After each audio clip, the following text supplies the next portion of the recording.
Hello friends, welcome to Secret of Health and Beauty. இன்றைக்கி நம்ம சேனலில் என்ன வீடியோ பார்க்க போகிறோம் அப்படின்னு பார்த்தீங்கன்னா, காலையில் உணவுக்கு நம்ம பழைய சோறு எடுத்துக்கிறதுனால என்னென்ன விதமான நன்மைகள், எதுக்காண்டி எடுத்துக்கணும், அப்படி எடுத்துக்கிறப்ப என்னென்ன விதமான ப்ராப்ளங்களை நீக்கி கொடுக்கும், யார் யாரெல்லாம் எடுத்துக்கலாம் அப்படிங்கிறதுக்கான இதுதான் நான் வீடியோவில் சொல்லியிருக்கேன். வீடியோவை ஸ்கிப் பண்ணாமல் பார்த்து தெரிஞ்சுக்கோங்க. அதுக்கு முன்னாடி நீங்கள் இப்போ தான் நம்ம சேனலை ஃபஸ்ட் டைம் பார்க்குறீங்க அப்படின்னா, நம்ம சேனலுக்கு கீழே இருக்கக்கூடிய சப்ஸ்கிரைப் பட்டன் அமைக்கி சப்ஸ்கிரைப் பண்ணுங்கள். பக்கத்தில் இருக்கக்கூடிய பெல் பட்டனை டச் பண்ணுங்கள். நீங்கள் பெல் பட்டனை டச் பண்ணிங்க அப்படின்னா தான் நம்ம சேனலில் போடுற புத்தம் புது வீடியோக்கள் உங்களுக்கு நோட்டிஃபிகேஷனில் சேரும். வாங்க ஃப்ரெண்ட்ஸ், நம்ம வீடியோக்குள்ளே போகலாம். ஓகே ஃப்ரெண்ட்ஸ், இன்றைக்கி நம்ம என்ன டாபிக் பார்க்க போகிறோம் அப்படின்னு பார்த்தீங்கன்னா, காலையில் உணவாக நம்ம பழைய சாதம் சாப்பிட்றதுனால என்னென்ன விதமான நன்மைகள் அப்படிங்கிறத இன்றைக்கி நம்ம வீடியோவில் பார்க்க போகிறோம். முந்திலாம் பார்த்திங்கன்னா நம்ம முன்னோர்கள்லாம் காலையில் உணவாக பெரும்பாலும் பழைய சோறை தான் சாப்பிடுவாங்க. அந்த பழைய சோறு பார்த்திங்கன்னா நமக்கு அவ்வளோ ஊட்டச்சத்துக்கள் அதில் இருக்குது. விஞ்ஞானிகளால் நிரூபிக்கப்பட்ட ஒரு உண்மை அப்படின்னே சொல்லலாம் அந்த பழைய சோற்றில் இருக்கக்கூடிய நன்மைகள். அதுவும் அந்த பச்சை மிளகா வச்சு பழைய சோறு சாப்பிட்டு வந்தாங்க அப்படின்னா அவ்வளவு அற்புதமாக இருக்கும். நம்ம வாய்க்கு மட்டும் ருசி கிடையாது, உடம்புக்கும் அது அவ்வளவு நன்மைகள் இருந்துச்சு. இப்போலாம் பார்த்திங்கன்னா அந்த பழைய சோறு இருந்தாலே நம்ம கீழே தான் ஊற்றுவோம். அதை போய் நம்ம சாப்பிட்டோம்னா என்னடா இது உடம்புக்கு ஒத்துக்காமல் போயிருமே அப்படின்னு கீழே தான் ஊற்றுவாங்க. அதை நம்ம நைட்டு தண்ணி ஊற்றி வச்சு அதை நம்ம காலைல சாப்பிட்டு வந்தோம் அப்படின்னா உடம்புல பல்வேறு விதமான நோய்களை அது நீக்குது அப்படின்னே சொல்லலாம். இந்த பழைய சோறில் பார்த்திங்கன்னா B12ங்கிற அந்த சத்து அதிகமாகவே இருக்குது. நம்ம சுட சுட சாப்பிட்ற சாப்பாட்டை விட இந்த நம்ம முந்தின நாள் ஆக்கி வச்சு மறுநாள் நம்ம சாப்பிடக்கூடிய இந்த சாதத்தில் தான் அவ்வளவு சத்துக்கள் இருக்குது. பழைய சோறு பார்த்திங்கன்னா மற்ற உணவுப் பொருட்கள் இல்லாத வைட்டமின் B6, B12 இந்த 2 சத்துமே அதிகமாக இருக்குது அப்படின்னே சொல்லலாம். இதை நம்ம எடுத்துக்கிறதுனால என்னென்ன விதமான நன்மைகள் அப்படின்னா, செரிமானத்தை மேம்படுத்தி கொடுக்கும். பழைய சோற்றில் பார்த்திங்கன்னா லட்சக்கணக்கான நல்ல பாக்டீரியாக்கள் இருக்கிறதுனால நம்ம உட்கொள்வதன் மூலம் செரிமான பிரச்சனைகளை நீக்கி செரிமான மண்டலம் நல்லா ஆரோக்கியமாக நல்லா சீராக செயல்பட்டு கொடுக்கறதுக்கு இது காரணமாக இருக்கும் அப்படின்னே சொல்லலாம்.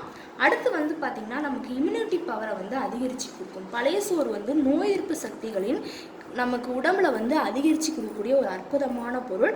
இது நமக்கு அதுவும் காலைல நம்ம சாப்பிட்டு வரதுனால உடம்புல எந்த விதமான நோய் கிருமிகள் இருந்தாலும் அதை எதிர்த்து போராடும் வகையில் இது செயல்பட்டு இருக்குன்னு சொல்லலாம். இதனால் உடலில் அடிக்கடி ஏற்படக்கூடிய பல விதமான பிரச்சனைகளை தீர்த்து கொடுக்கும்.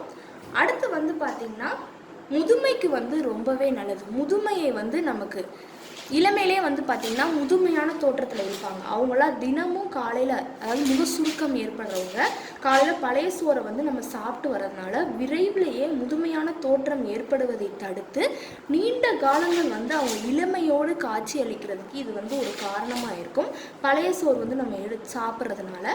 அடுத்து பார்த்திங்கன்னா எலும்புகள் நல்லா வலிமை ஆக்கி கொடுக்கும் அப்படின்னே சொல்லலாம். முக்கியமாக பார்த்திங்கன்னா பழைய சோறு நம்ம சாப்பிட்றதுனால எந்த காலமாக இருந்தாலும் நம்ம அதை எடுத்துக்கலாம். என்னது முந்தைய காலத்தில் தானே இப்படிலாம் சாப்பிடுவாங்க, இப்போ எப்படிடா பழைய சோறை சாப்பிடுவாங்க அப்படின்னு சொல்லி கண்டிப்பாக நம்ம வீணாக்குவோம். ஆனால் அது நமக்கு எலும்புகளை பலப்படுத்தி கொடுக்கும். எலும்புகளை கண்டிப்பாக பலப்படுத்தி கொடுக்கும். உடல் சூட்டினை தணிக்கும் அப்படின்னே சொல்லலாம். நம்ம உடல் சூட்டினால் அவஸ்தைப்படுறவங்க நிறைய பேர் இருக்காங்க. அவங்களாம் பார்த்திங்கன்னா நம்ம இளநீ அது இதுன்னு வாங்கி குடிப்போம். ஆனால் இப்போ இளநிலாம் வாங்கினா ஒரு இளநியே 100 ரூபா சொல்லுவாங்க.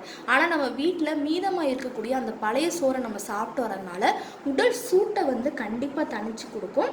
உடல் சூட்டில் தணித்து நம்ம உடல் நல்லா குளிர்ச்சியாக இருக்கிறதுக்கு இது ஒரு காரணமாக இருக்கும் அப்படின்னே சொல்லலாம்.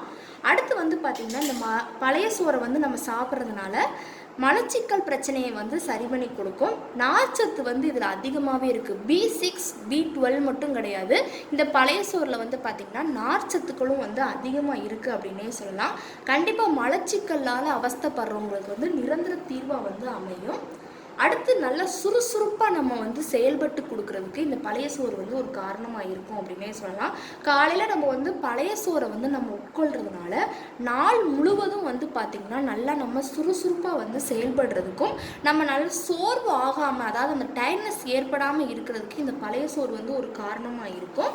அடுத்து பார்த்திங்கன்னா இரத்த அழுத்தம் தற்போது வந்து பார்த்திங்கன்னா பலருக்கும் ஏற்படக்கூடிய ஒரு ப்ராப்ளம் அப்படின்னே சொல்லலாம்.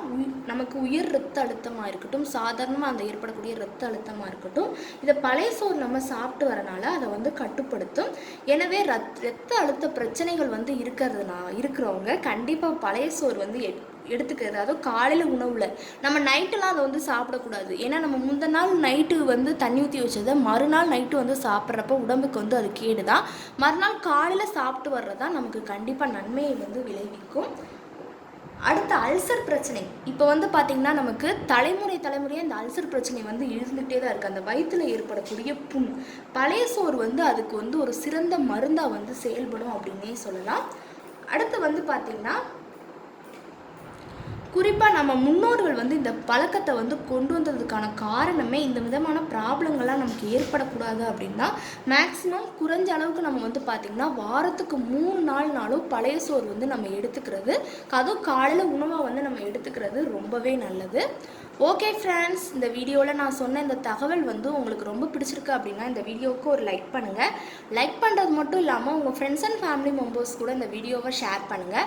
நம்மளோட Secret of Health and Beauty சேனலை சப்ஸ்கிரைப் பண்ணுங்கள். பக்கத்தில் இருக்கக்கூடிய பெல் பட்டனை டச் பண்ணுங்கள். நீங்கள் பெல் பட்டனை டச் பண்ணிங்க அப்படின்னா தான் நம்ம சேனலில் போடுற புத்தம்புது வீடியோக்கள் உங்களுக்கு நோட்டிஃபிகேஷனில் வந்து சேரும். நாளைக்கு இதே மணிக்கு ஒரு இன்ட்ரெஸ்டிங்கான வீடியோவோட நான் வந்து உங்களை மீட் பண்ணுறேன். அது வரைக்கும் தேங்க்யூ ஃப்ரெண்ட்ஸ்.